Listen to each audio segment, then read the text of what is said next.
Hello and welcome to another goat video of mine. This time around we're playing the goat together with an ox and a lynx against an ox, lynx and lion. So we are on map Ragnarok. This map is on an easier difficulty compared to the normal Northgard map for whatever reason. So this map is relatively beginner friendly. Attacks don't happen that often. There are not as many monsters. You get more resources on this map as well. So that means rushes are easier on this map. So starting this off with a scout camp and a sheepfold, both the goat, the kraken and the raven are like three of the clans which immediately place like two buildings. But with kraken and with raven you usually wait a little bit. But contrary to that, with goat you immediately place your sheepfold. And you can see I'm trying to look for a middle immediately. I scouted up my first two tiles. I found another sheep. I found a lore stone, which is amazing because with goat you want to have as much lore as you can. Sharp axes into food trade is just so much value. Both of these doors are very strong for this clan. Really happy with that. I'm gonna scout for middle, and while I'm scouting for middle I can already tell you about my game plan, because we are playing against the lion and we are the goat. So I communicate with the team to either go 801 rush or to go early 802. And I'm like, they have lion, can we go 801? Or at least like early 802. And the lynx is like, yeah, I can. So the ox suggests that, yeah, I can scout a little bit. And I'm like, yeah, no, I mean, I can scout easily. I'm goat. Like, if you're goat, you can feast, you can scout, and you can bring Warband. This is very easy with this clan. You will just have to follow like my simple steps playing this. Also, what's very interesting and very useful information, I have my venery, like my hunters, my deer in front of my base. So that means the food might be exposed from the enemy lion. But have you ever tried to attack a lion which has archers in 801? I can tell you that's pretty painful. So we're not gonna go on Ox's side, because we're not gonna try and go for the lion, but instead I want to go for the ox, because having this is really good. So now I'm super freaked out because the lynx pinged me to scout connection, and I thought, okay, fair enough, it's June, he has a good spawn, he has a shipwreck, you will see that in a second. I'm gonna scout connection so you can clear me. But what I see now is the lynx doesn't have the second cat. So I just pulled back my scouts from middle in order to scout connection, which was really bad. Because the lynx is not clearing me right now and I'm checking and I'm like, wait, what the hell is going on? So what I could have done is I could have checked that beforehand, like I could have checked the resources beforehand, and then could have reacted after doing that. But I didn't, so I pulled back the scouts from middle. If I would have been in a goat mirror matchup, the other goat would have gotten middle now. Good thing though, since we are playing ox, lynx and lion, nobody's really going for middle here, so I'm gonna go for middle. Would have been nice to get like some kind of boost from the ox or the lynx while scouting this. And yeah, still lynx not clearing, it's July. Now the cat is out and now the lynx clears, and guess what? Lynx is gonna clear the ox first, which makes a lot of sense because I don't even have my first circle fully scouted out. So now you can see me deliberating if I want to build a second woodcutter.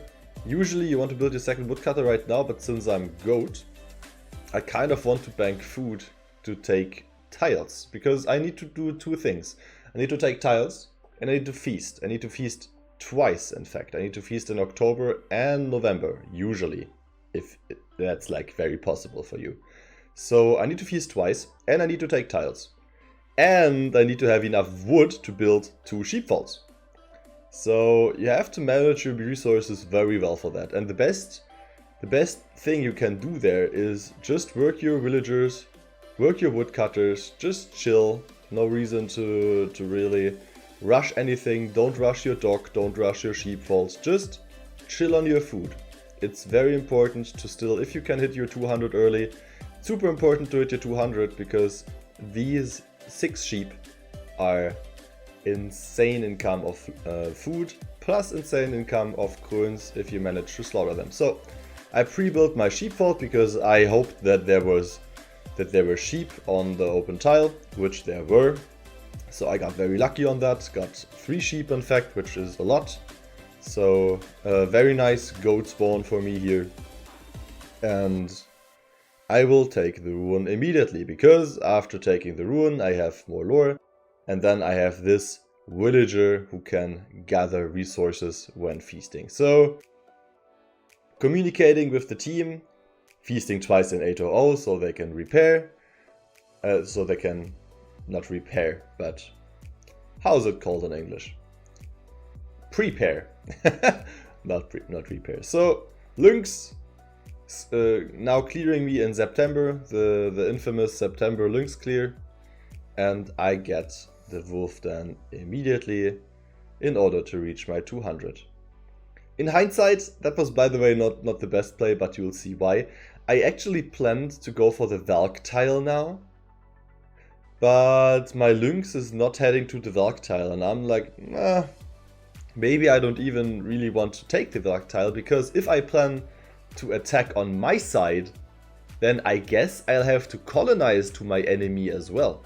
Then I have to have enough food to do that, and the more tiles I take on another side, the more food I need to colonize towards the enemy. So that would kinda grieve me, and I'm like, wait, I'll hit my 200 anyway.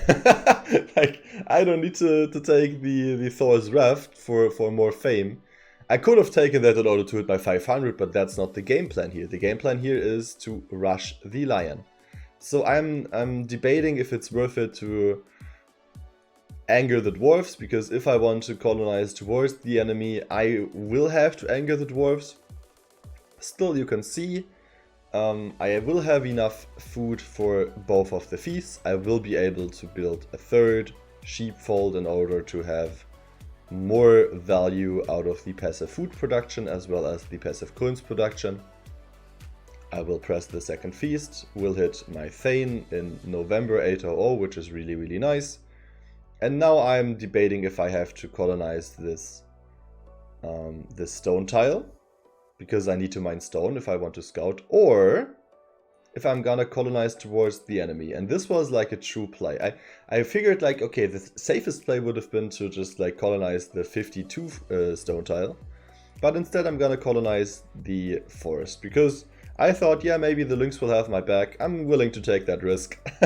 And I'm gonna anger the dwarfs, and I will immediately write that in the chat. And now, is it between Coinage and Shipbuilding? It's always Coinage here. I only have one coast. Very, very bad. Usually you want Shipbuilding over Coinage because you need the lore, you need the extra lore, because you want to unlock both wool trade and weaponsmith before the rush, because obviously weaponsmith is very useful, very strong lore if you want to go early. And now I'm building my trading posts in order to generate more coins.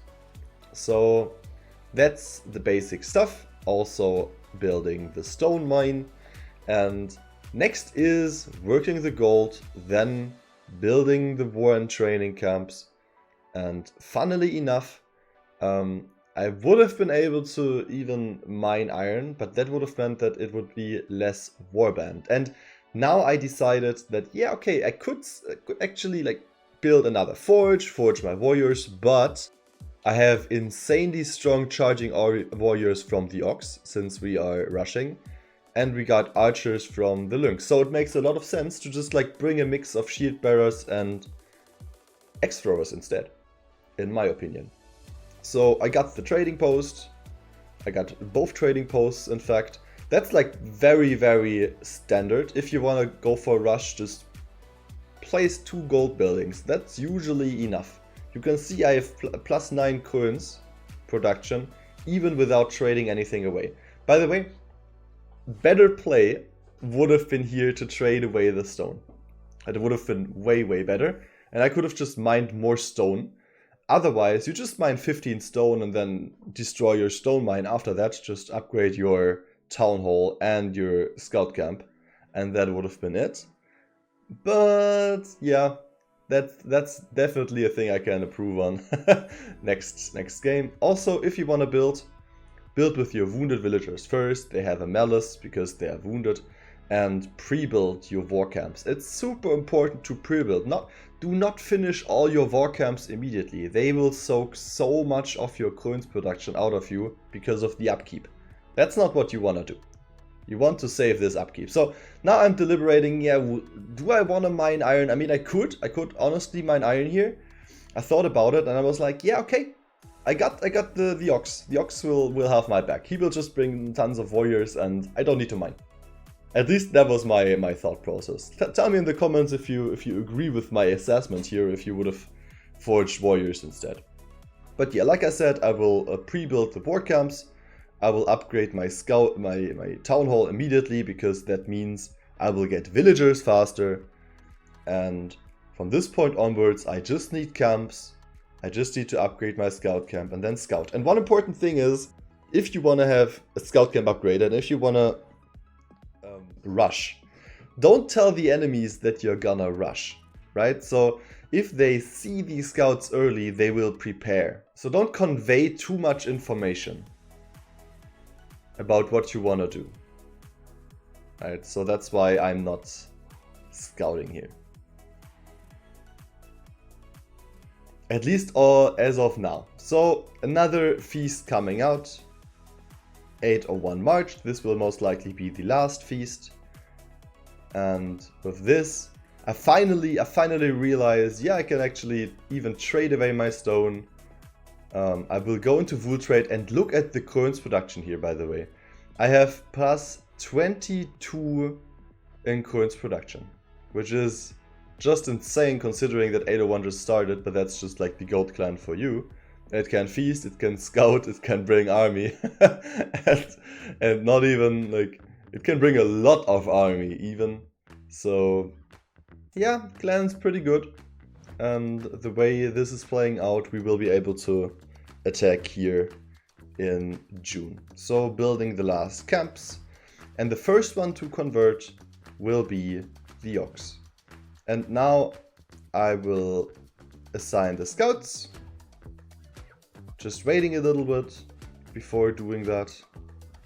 I will convey that we're scouting now, pre-building the X-Thrower camp as well.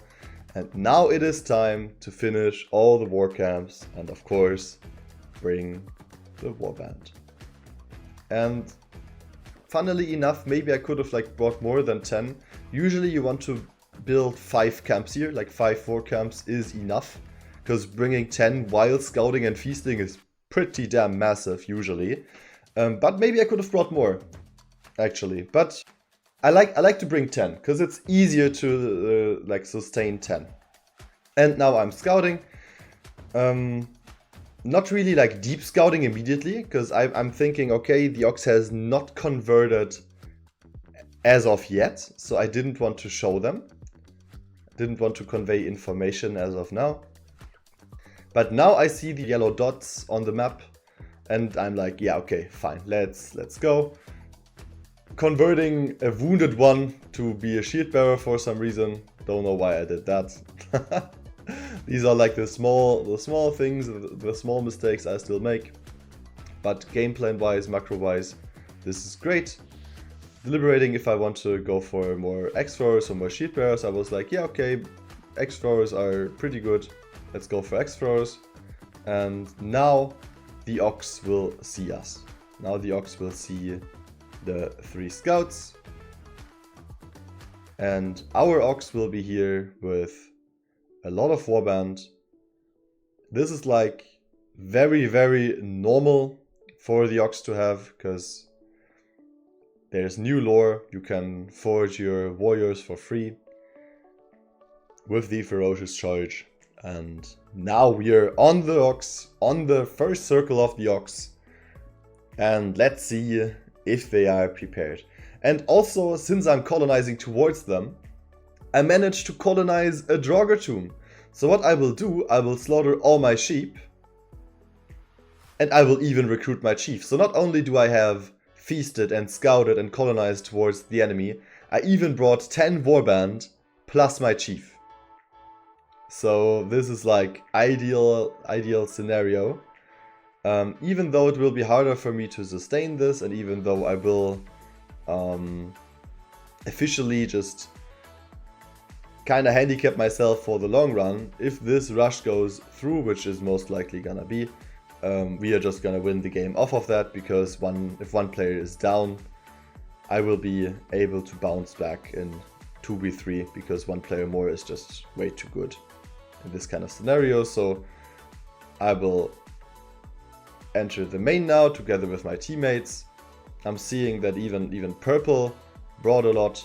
Yellow is even bringing more. We can see on the minimap like more warriors coming out. And first of all, I want to scout all the neighboring tiles to the main in case the enemy wants to delay, in case they have like something up their sleeve. And we can see, even though the Ox is kinda ready and he doesn't have upgraded main, plus he has brought a lot of warriors, the Lion doesn't have that much. And the Lion instead, he brought all the archers from the Venery, which I told you about. And now it's fighting time. And for some reason, red is just chasing my chief a lot, but we just have way too much. There's still so much yellow. All of my army really is still alive. Like, I only lost 2 units in the process, and funnily enough, I'm still able to sustain this for quite a long time. Right, I will be able to easily sustain this 8 Warband convert, and the enemy, after losing the Ox, taps out. And if we take a look at the stats, just like one quick look at the stats, our team did really well, like all of us. Our Lynx has converted a lot, Ox has converted a lot, the timing was pretty nice.